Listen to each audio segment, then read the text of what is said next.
We are in the middle of this series on making decisions based on strength and not based on weakness, not based on fear. And today we are continuing with this and going to talk a little bit about identifying and rating our strengths, or your strengths, our strengths. So the way I envisioned this study was to talk a little bit about some of the weaknesses, and I'm going to share with you 3 of the most destructive weaknesses in life. These are the 3 that are listed as top. I mean, if you have one of those weaknesses, they can really cause you lots of troubles. So we're going to talk about that just for a second, and then we're going to move on to some strengths that are also important for life. So first, 3 weaknesses. Procrastination. How many of you do this? Raise your hand. Oh, some of you are raising your hand very slowly. You procrastinate. You're thinking whether you should raise your hand or not. Procrastination, constantly delaying tasks and putting off responsibilities, does what? It leads to missed opportunities, right? And increased stress. And people sometimes put off all kinds of things. Simple things like they don't want to clean their car, right? So before you know it, their car looks like a dumpster. And you don't want to go into their car. People neglect to go and have a medical checkup, right? Because they say, oh, I'm going to do it. I'm going to do it next month. I'm going to do it next month. I don't need to do it yet. And then when they do go, what happens? All of a sudden, they have all kinds of problems. And doctor says, well, why didn't you come in earlier? You saw that something was going on. Well, and people just put things off. So procrastination, people who procrastinate, they generally have all kinds of problems in life. If you want to be successful in life, you got to take care of things right now, right away when they happen. I tell an example of a friend of mine. We used to colporter together years ago. We have some friends, by the way, from Oregon in the very back row there. And I used to colporter in Salem, Oregon, years and years and years ago. And I had a friend, and we would drive together in a car and go to all kinds of places to sell Adventist books. And one day I remember it was raining like crazy. It was just pouring rain. And all of a sudden we had a flat tire. And we were sitting in the car, and we could hear the tire was flat. And I said to him, let's wait until the rain stops, and then we'll change the tire. But he had this totally different mentality. And when I saw that and when I learned it, I started applying that in my life from that point on. He says, no, we're going to do it right now. And sure enough, we got out of the car, opened the trunk, we were soaked wet, and we replaced the tire, and it was done. And it's good thing that it was done, because it rained for another 3 hours. We would have been wasted the whole day had we waited for that rain to stop. So some people, they have this mentality, whenever they have an issue or a problem, they deal with it right now. And some people, they leave it for later. And we do this in spiritual situations as well. If you have a spiritual issue or a problem in your life, instead of going to God and praying about it, or going to somebody and to talk to somebody about it, we don't. We let it fester. And sometimes the bad habits, the bad traits of character, things that we shouldn't be doing, they take root because we didn't deal with it right away. Same thing with children, right? When you're raising your children, when you notice that there comes that time when they start lying, right? Well, you want to teach them not to do that. You don't want to let them become a habitual liar. Or if you see your child bullying somebody, you want to stop that behavior right away. You don't want to wait until they get in trouble and end up in jail, right? So procrastinating. The state of mind, coming to God immediately, not waiting for something else to change, because nothing is going to change. Satan is going to work as hard against you whether you pray or not. He's going to And if you don't pray, if you don't go to God, if you don't deal with your problems right now, it's only going to escalate. Just like everything else escalates in life if we don't deal with it immediately.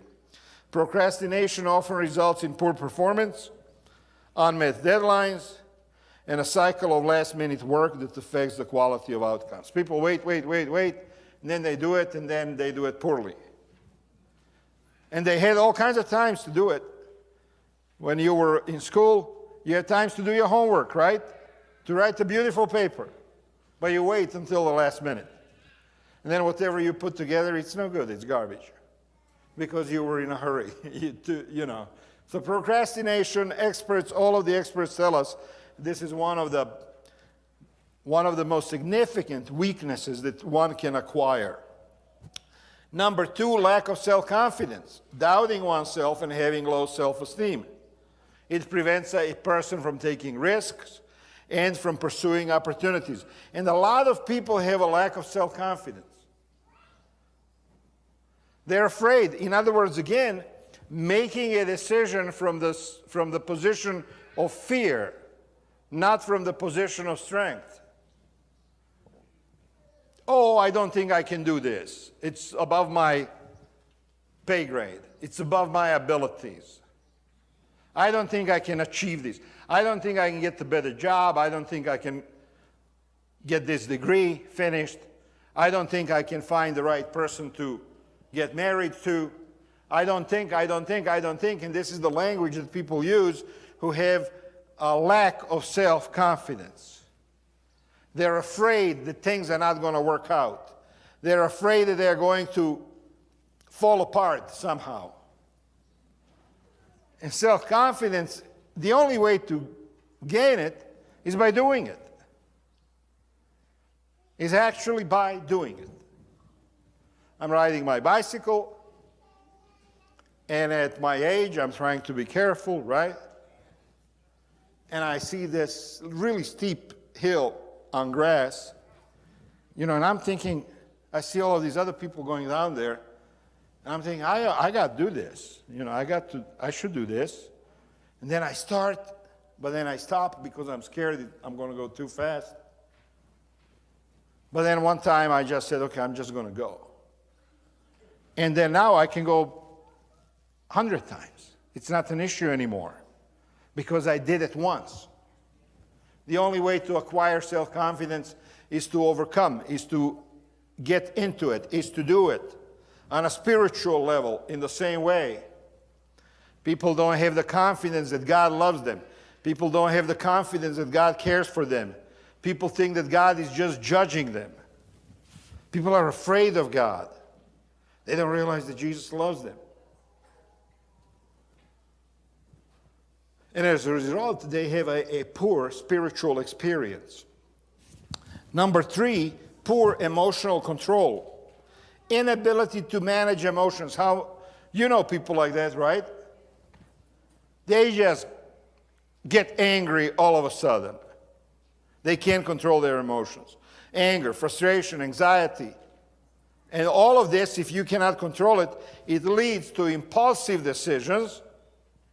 It damages relationships, and it also has a negative impact on one's mental health. So poor emotional control can cause conflicts, reduce productivity, and create an unstable environment. Have you ever seen people who have poor emotional control in the church? Board meeting? People are meeting to decide on something, and then there is somebody that everybody is worried they're going to get angry. They're going to criticize. They're not going to be happy. They're going to express their emotions in a very negative way that pushes everybody else away from them. So this happens because people are not aware of their emotions. If I look at you, I can decide that you're a calm person. I'm specifically talking about you today. I can tell, calm person. But if I look at somebody, you can tell if somebody is not calm. You can tell if somebody is angry. You can tell if somebody is unstable. You can tell if somebody is going to go off on you. But can you tell that about yourself? In other words, we are very good at seeing others. But are we good at seeing ourselves? We can tell that this other person doesn't have any emotional control. But do you see that you also don't have the emotional control? So there's a trick. It's to be able to see yourself as others see you. Because if you don't, this just escalates. On the next slide, I said Exodus 14, but it's actually Numbers 14. In Numbers 14, do you remember what happened in Numbers 14? In Numbers 14, the nation of Israel, the God's people, they are standing, literally standing at the door of the promised land. All they have to do now at this point is for God to walk them into the promised land. Do you remember what happened? The 12 spies came back from the land, and they looked at everything, right? And what did 10 of those spies say? They said, everybody over there, they're like 11 feet tall. We are not going to overcome them. They are horrible people. And they killed the confidence of the whole nation. And they killed their confidence to the point, the Bible tells us in Numbers 14, that the Israelites were ready to stone Moses and the other leaders that were leading them. And they were saying to Moses, they were saying to themselves, let's choose another leader who is going to take us back to Egypt. What happened to these people? These people lost their self-confidence. They were full of fear. They procrastinated. They didn't want to take the hard step of going into the land. And they obviously had poor emotional control. They couldn't control themselves. Can you imagine? Can you imagine that these people have seen God's presence and miracles with their own eyes? Heard the voice of God speaking on the mountain? Seen the ocean part? All of these miracles.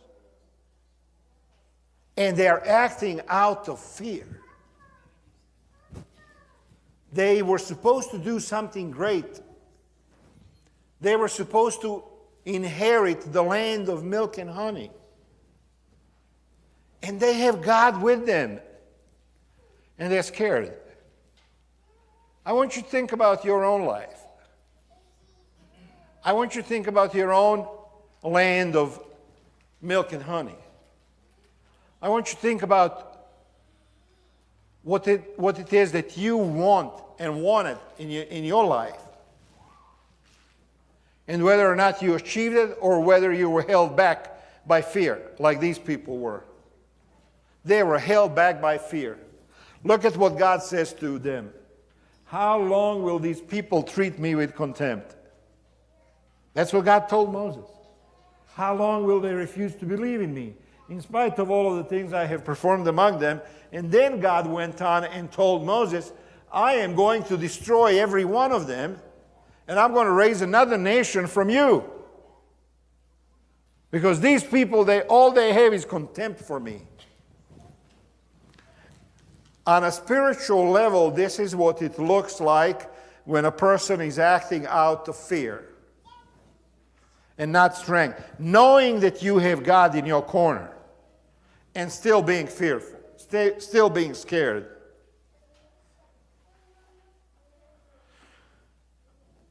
I'm talking to these people who are sick with cancer. And many of them are telling me, you know, I have Jesus. I'm not scared. I have Jesus. I'm not worried. Doesn't matter what happens. I have Jesus. Why? So they have faith.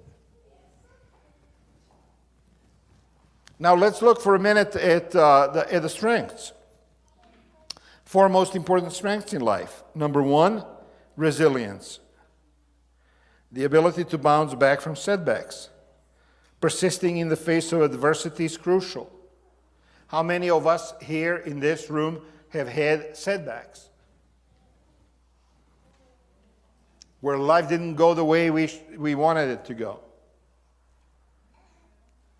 We have just one hand. Everybody else's life was absolutely perfect. I can tell, yeah. Sure. But the resilience. When the whole world is against you, when Satan is doing everything to discourage you, when you're worried about your loved ones, how many times have you prayed maybe for a child or a person in your family that you love and you see they're going in the wrong direction and you want them to be saved, and you get so tired? I just talked to a father outside in the parking lot from our church next door. And I said, "How the boys?" And he goes, just like that, you know, because the boys are acting up. The boys are doing things that boys do when you're 18, 19, 20 years old. And the father worries, and he's scared about his boys. But a resilient person is going to continue to pray for these kids no matter what, forever. I told you the story about my grandmother and my grandfather, right? My grandmother was Seventh-day Adventist, but my grandfather was not. And she wanted him to give his life to Jesus, and he just wouldn't do it. He liked to drink. He had a good job. He brought in money and gave it to my grandmother for food for the kids, and then all the tips that he got, he worked as a train conductor. All the tips that he got, he used that for his drinking escapades. She just kept praying for him and praying for him. And she had him read Bible to her because she told him she couldn't read. She told him she never learned how to read, even though she knew how to read. So he read it to her. Believe it or not, 50 years later into their marriage, he gave his life to Jesus and got baptized. But that's called resilience. You don't give up on people. You pray for them. You do everything in your life that you can to get to pray to God and to ask God to intervene in their life. And He will. You never know how long it's going to take. Resilient individuals can maintain focus and motivation even when faced with challenges or failures. A resilient person is going to pick up the pieces and they're going to go. They can go bankrupt 10 times and they're going to make it on the 11th. They can have cancer and they'll overcome it and they'll do other good things in their life. They can lose 10 jobs, but they're going to get another one. They can lose a business, but they're going to start another one. A resilient person doesn't give up. We as Christians do not have a reason not to be resilient when we know that God is behind us, that God is in your corner. So that's number one. Number two, emotional intelligence. Understanding and managing one's emotions, as well as empathizing with others, helps build strong relationships and navigate social complexities. Emotional intelligence. It leads to better communication, conflict resolution. What is emotional intelligence? It's basically the ability to manage your emotions. A guy flips you off and cuts you off on the road. What do? You do the same to him. You see, one person can... This is an example of somebody who controls their emotions and a person who doesn't. There are some people that you cannot provoke. They're just going to walk away from you. You can't provoke them. And there are people, you just look at them and they want to kill you because they can't control themselves. So this is one of the most important strengths in life, is to be able to control your emotions. On a spiritual plane, people get discouraged. And they say, God is not doing anything for me. A lot of times there are people who go off on God. Why is this happening to me? Why is God not protecting me? And if you let it go too much, your emotions start going nuts. And you're getting angry at God for things that God had nothing to do with. So again, the whole point is to be able to see yourself from the outside and be able to determine if you're handling yourself properly or not. In other words, being self-aware. Being self-aware. And you know what? It's a journey, isn't it? I mean, it's a trial and error. There will be time when Debbie knows. She's been working with me for 27 years. There'll be time when I'm in a bad mood. Right? It happens. Oh, yeah. I get into bad moods, you know. You get upset over this one thing or another, and then you get 2 or 3 things in a row, and you can get thrown off of your balance. But that's why we work on it. We work on it so that we can improve. Maybe today I'm going to fail. Tomorrow I'm going to overcome. So emotional intelligence. Adaptability, the ability to adjust to new conditions and embrace changes is essential in this life. Being able to adapt. Adaptable people can learn new skills, pivot when necessary, and remain relevant in all kinds of situations. And then the last one is self-discipline. The capability to stay focused, work hard, and delay gratification is vital for achieving long-term goals. I want you to look at this for a second, and I just want to say something else. In the next 6 to 12 months, you are going to see a whole bunch of people in this country that are going to go under financially. Last month, 37% of all Americans had to pay late fees last month. The reason? They did not have enough money to pay their bills on time. Self-discipline. People lack self-discipline. They lack self-discipline. They lack the ability to delay gratification. Everybody wants everything now. Everybody wants the car, the house, the new furniture, the new TV. Everybody wants everything now. The vacation, guess what? They can't afford it. So what do? They take a second mortgage. They put it on their credit card. They borrow. And what happens as a result, you're going to have, if 37% of Americans could pay late fees last month, what's going to happen in a month or 2 or 3? I don't know if you realize that 70% of our economy in this country is based on consumer spending. 70%. The other 30% is, you know, you have government in there. Well, we don't manufacture. So if you do not have self-discipline, you're going to go under. Self-discipline also in spiritual matters. Self-discipline helps individuals maintain consistent effort and make decisions that align with their values and their beliefs. Spiritually speaking, we need to have self-discipline to go to church.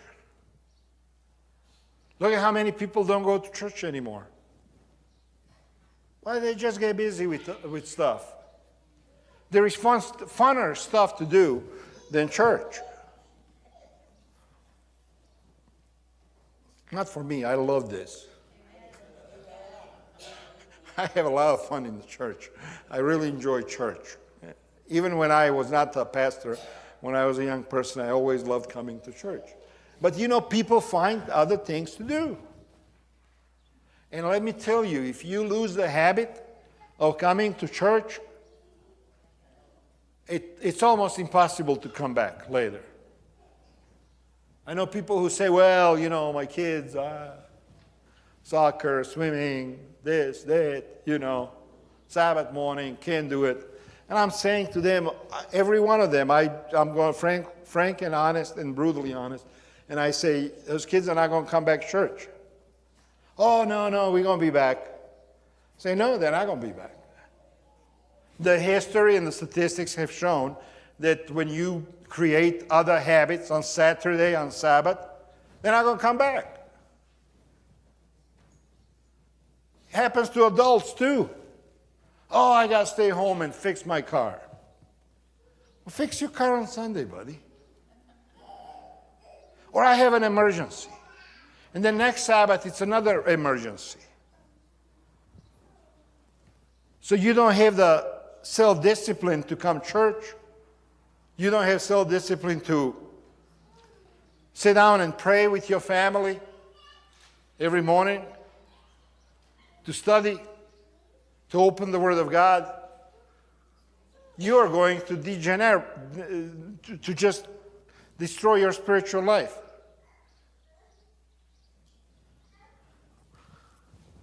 Your spirituality is going to suffer without self-discipline. You know what two most important strengths are according to the Bible? Two most important strengths according to the Bible, and not necessarily in the right order, but number two is wisdom.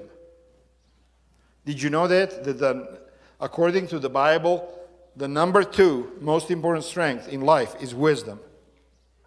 Wisdom is highly valued in the Bible and is seen as a key to living a righteous and fulfilling life. And you know the story of Solomon, right? Everybody knows that story. He asked for wisdom. Why? Because wisdom is more than just knowledge. Wisdom encompasses understanding, discernment, and the ability to make godly decisions. So wisdom is more than just knowledge. Some people think that all we need now is knowledge, and you have all the knowledge in the world in your phone. I know how to do all kinds of things since I have my phone. I know how to replace the alternator now. I know how to replace the starter, brake pads, power steering pump, fuel pump. I learned all of that knowledge from my phone. I go on YouTube and I say, how do you replace such and such on a car? So knowledge is available to everybody. It's cheap now. You can have knowledge about anything. But wisdom is more than knowledge. Wisdom is having the ability to tell right from wrong. Wisdom comes from God. Knowledge comes from your smartphone. Wisdom comes from God. So it's also another thing that we have to ask for. King Solomon, he knew it. In 1 Kings chapter 3, there is a whole story. I'm not going to read the whole story. But when God came to him as he was being installed as the new king of Israel, and God says, what do you want? He could have asked for anything. But he asked for, so give your servant a discerning heart to govern your people and to distinguish between right and wrong. He wanted wisdom. And God gave him the wisdom. Are you a wise person? I mean, it's a legitimate question to ask. I ask that myself. Am I a wise person? Or do I just have some extra knowledge? And you know, there are times when we are wise, and there are also times when we are unwise. Sometimes Satan tempts us into doing things that are not so wise. We are human beings. We fail. But we continually need to go back to God and readjust our relationship, right? And get back on the right track. We're like that train that is on the tracks, but every once in a while we get off the tracks. And then we need some help from God to get back on the right track. So if you make a mistake, unwise decisions, it's okay. God is strong enough to put you back on the right track. Number one quality and the strength that the Bible talks about is faith. Faith is a central theme throughout the Bible. This is according to most of the scholars. Most of the scholars will tell you that the number one strength that the Bible explains and promotes is faith. To have faith in God, representing trust in God and His promises, even when circumstances are not good. Like our friends who are dealing with health issues. Situation is not very good, but they have faith. They have faith that God knows best and that God is going to take care of them. When does the faith come into play? Does it? It should. Shouldn't it? Every day. It should come into play every day. Not just when we are in trouble, but every single day. Faith is the foundation of a righteous life and the source of strength in times of trial. That's faith. And faith is explained very good in Matthew chapter 14 in the story of Peter walking on water. You remember that story?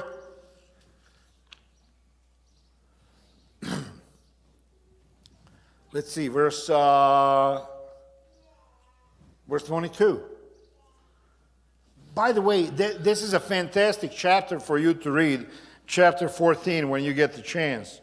This is a chapter in which Jesus finds out that his friend John was beheaded, was killed. How would you feel if you were to find out that somebody close to you, a friend of yours, had died? You know how that feels, right? It feels horrible. So Jesus finds that John has been killed. Jesus is in the wilderness. Crowd is waiting for him. He's feeding them. Remember? On the same day when he finds this about John, he's feeding 5,000 people. And then finally, at the end of the day, he's tired. And he says to his disciples, why don't you go out there, get into the boat and cross to the other side of the lake of Galilee. And I'm going to meet you over there. And he stayed back to pray.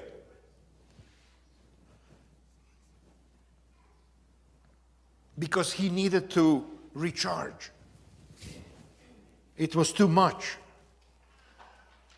It was too much knowing that somebody you care for and you love has been murdered. You feel the weight of all of these people.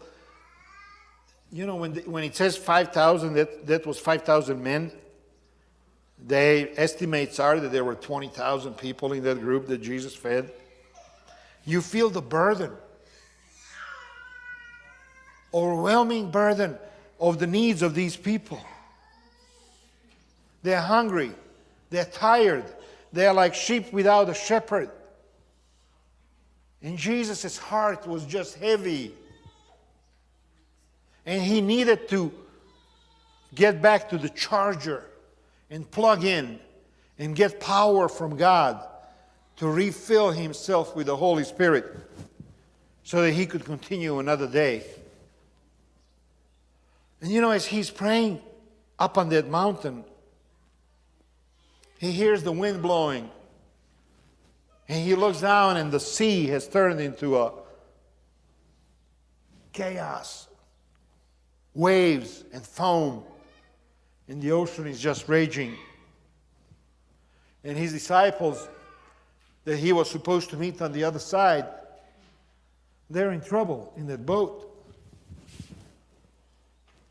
So Jesus decides to go help them out. And this is us too. All the time. This is us. When you think that you're in the middle of this ocean and wants to drown you, you need to remember that Jesus is walking down from that mountain, coming to find you and to help you out. So Jesus walks all the way to the shore. And then he just keeps walking on the ocean.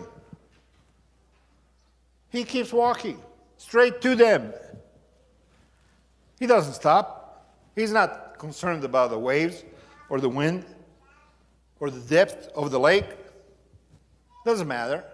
He's just walking. And when he came to them, their fishermen experienced. They know that they could drown any moment, and they see this apparition walking on the water, and they start panicking,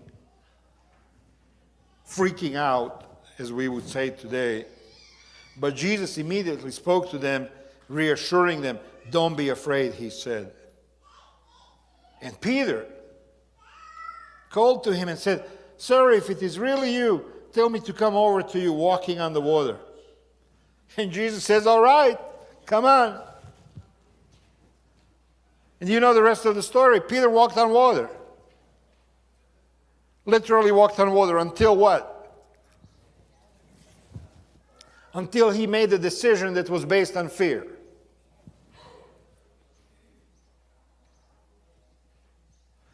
He trusted God and he walked on water.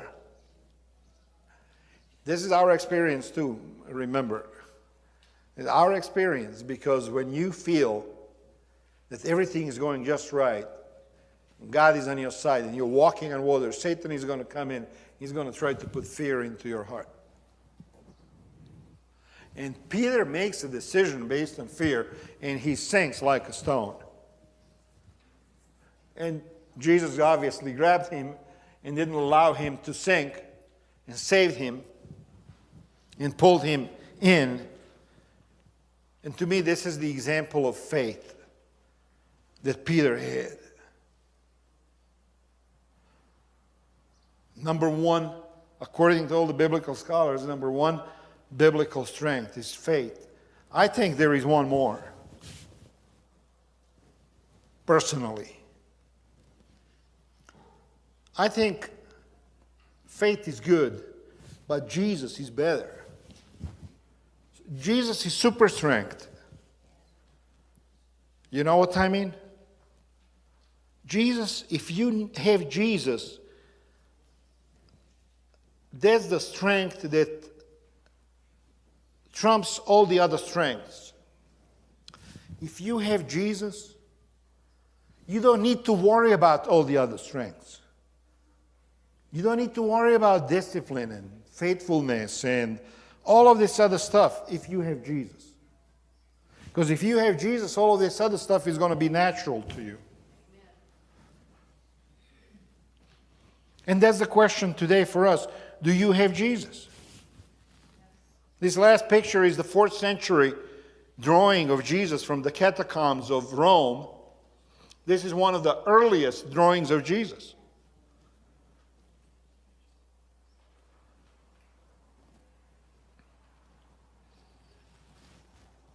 So, today our musicians have gone to another church. So I want to close by us having a prayer up here on this stage together. You know, I think every one of us should ask Jesus to invite Jesus to be our number one strength. Invite Jesus into your life's experiences.